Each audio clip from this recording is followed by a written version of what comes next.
आखिर भगवान कृष्ण ने शिशुपाल की 100 गालियाँ क्यों की थी माफ? जानिए इस कहानी के पीछे छिपा रहस्य। भगवान श्री कृष्ण का संपूर्ण जीवन रहस्यों से भरा हुआ है। उनका हर निर्णय, हर व्यवहार और हर कार्य लीला मात्र था, जिसका उद्देश्य था धर्म की स्थापना और अधर्म का विनाश। महाभारत काल में एक ऐसा प्रसंग आता है जहाँ श्री कृष्ण एक अत्यंत अहंकारी राजा को सभा में मार डालते हैं। वह था शिशुपाल। परंतु इससे पहले श्री कृष्ण ने उसकी 100 गालियाँ को क्यों क्षमा कर दिया? आखिर क्यों? यह प्रश्न केवल एक चरित्र विशेष का नहीं है, बल्कि इसके पीछे गहराई से जुड़ा हुआ कर्म, धर्म, ममता और मोक्ष का रहस्य है। इस कथा को विस्तार से समझने के लिए हमें चलना होगा उस समय की ओर जब शिशुपाल का जन्म हुआ था। शिशुपाल का जन्म और प्रारंभिक लक्षण। शिशुपाल का जन्म चेदी देश के राजा दमघोष और रानी श्रीमती के घर हुआ था। श्रीमती भगवान श्री कृष्ण की मौसी थी। इस दृष्टि से शिशुपाल श्री कृष्ण का मौसेरा भाई हुआ। लेकिन जब उनका जन्म हुआ तब सब लोग भयभीत हो उठे, क्योंकि शिशुपाल का जन्म सामान्य नहीं था। उसके 3 नेत्र थे, 4 भुजाएं थीं और वह अजीब प्रकार की ध्वनि कर रहा था। जब उसकी माता श्रीमती ने यह विचित्र बालक को देखा तो वह शोक में डूब गई। तभी आकाशवाणी हुई, हे रानी, यह बालक भविष्य में एक महान राजा बनेगा, किंतु इसकी मृत्यु उसी व्यक्ति के हाथों होगी जो इसकी 100 गालियों को माफ कर देगा। यह सुनकर शिशुपाल की माता अत्यंत चिंतित हो गई। उसने सभी परिचितों को बुलाया और शिशुपाल से गालियां दिलवाई, पर कोई भी व्यक्ति अधिक समय तक सहन नहीं कर सका। अंततः श्री कृष्ण को बुलाया गया। शिशुपाल ने बाल्यावस्था में ही श्री कृष्ण को तरह तरह के अपशब्द कहे, लेकिन श्री कृष्ण केवल मुस्कुराते रहे। यह देखकर कि उसकी माँ समझ गई कि श्री कृष्ण ही वह हैं जिसके हाथों शिशुपाल की मृत्यु होगी। माँ ने श्री कृष्ण से विनती की, वत्स, यह तेरा मौसेरा भाई है, कृपा करके इसे क्षमा करते रहना। श्री कृष्ण मुस्कुराते हुए वचन दिए, जब तक यह 100 अपराध नहीं कर लेता मैं इसे क्षमा करता रहूंगा। शिशुपाल का बढ़ता हुआ अहंकार। शिशुपाल धीरे धीरे बड़ा होने लगा और उसमें असाधारण प्रतिभा भी आ गई।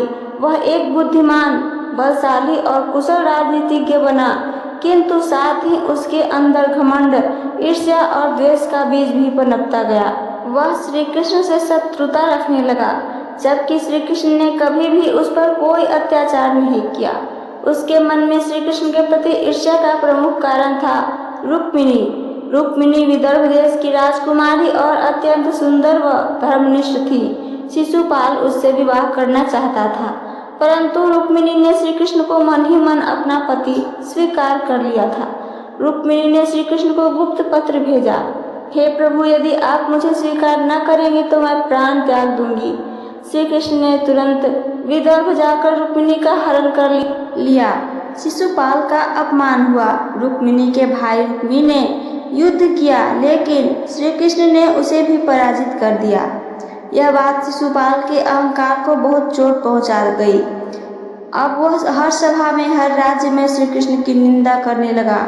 वह उनकी नीतियों का अधर्म कहता, उनके कार्यों को अपमानजनक कहता, लेकिन श्री कृष्ण मौन रहते। राजसूय यज्ञ का आयोजन और अग्र पूजा। पांडवों ने जब इंद्रप्रस्थ बसाया तब युधिष्ठिर ने राजसूय यज्ञ का आयोजन किया। यह यज्ञ वही राजा का कर सकता था जिसने संपूर्ण भारतवर्ष पर आधिपत्य स्थापित किया हो। श्री कृष्ण, विदुर, भीष्म, द्रोणाचार्य और कई अन्य राजाओं ने यज्ञ में भाग लिया। राजसूय यज्ञ की एक महत्वपूर्ण परंपरा होती थी अग्र पूजा। यज्ञ में सबसे पहले उस व्यक्ति की पूजा होती थी जो सबसे योग्य, पराक्रमी और धर्मात्मा हो। जब यह विषय उठा तो सभी ने कहा, भगवान श्री कृष्ण सबसे योग्य हैं। अग्र पूजा के समय श्री कृष्ण का तिलक कर पुष्प अर्पण किए गए और मंत्रों से पूजा की गई। शिशुपाल का विरोध और गालियाँ। जैसे ही श्री कृष्ण की अग्र पूजा शुरू हुई, शिशुपाल उग्र हो गया। वह सभा के बीच खड़ा हो गया और अपमानजनक शब्दों में चिल्लाया, यह क्या हो रहा है? एक ग्वाला, एक माखन चोर, एक छलिया को अग्र पूजा? क्या यह यादव जो अपने ही गोत्र का सम्मान नहीं करता पूजा के योग्य है। उसने एक के बाद एक अपशब्द कहे। उसने श्री कृष्ण के कुल, चरित्र, कर्म और नीति पर प्रश्न उठाए। वहां उपस्थित महाराजाओं ने उसे रोकने का प्रयास किया, पर वह लगातार बोलता गया। भीष्म पितामह, द्रोणाचार्य, विदुर और अन्य महापुरुष श्री कृष्ण की ओर देखने लगे, परंतु श्री कृष्ण शांत थे। उनके चेहरे पर करुणा थी, क्रोध नहीं। श्री कृष्ण की क्षमा 100 बार तक शिशुपाल ने 1, 2, 10, 50, 70, 90 और फिर 100 गालियां दी। श्री कृष्ण मौन रहे। सबकी आंखें इस अद्भुत सहनशीलता को देखकर नम हो गईं। भगवान का यह धैर्य अनुपम था। लेकिन जैसे ही 100वीं सीमा पार हुई, श्री कृष्ण खड़े हो गए। उन्होंने कहा, शिशुपाल, मैंने वचन दिया था कि तेरे 100 अपराधों को क्षमा करूंगा। तूने वह सीमा पार कर ली है। इतना कहकर उन्होंने सुदर्शन चक्र चलाया। एक चमकती हुई तीव्र गति की ऊर्जा सभा में गूंजी और क्षण भर में शिशुपाल का सिर कटकर गिर पड़ा। सभा में सन्नाटा छा गया, पर एक और चमत्कार हुआ। शिशुपाल का शरीर वहीं गिरा, परंतु उसकी आत्मा प्रकाश में बदलकर श्री कृष्ण में समा गई। पूर्व जन्म का रहस्य। कौन था शिशुपाल? यह रहस्य यही नहीं रुकता। अब प्रश्न उठता है, एक अपशब्द कहने वाला, श्री कृष्ण को निंदा करने वाला, उनकी मृत्यु के बाद प्रभु में कैसे विलीन हो गया? इसका उत्तर है शिशुपाल का पूर्व जन्म। शिशुपाल पूर्व जन्म में जया था, जो कि विष्णु के द्वारपालों में से एक था। जय और विजय दोनों बैकुंठ के द्वारपाल थे। एक बार 4 कुमार, सनक, सनंदन, सनातन और सनंत कुमार बैकुंठ में भगवान से मिलने पहुँचे। जय और विजय ने उन्हें भीतर जाने से रोक दिया। कुमारों ने क्रोधित होकर उन्हें श्राप दिया, तुम अहंकारी हो गए हो, जाओ जन्म लेकर मृत्यु लोक में अधर्म का साथ दो।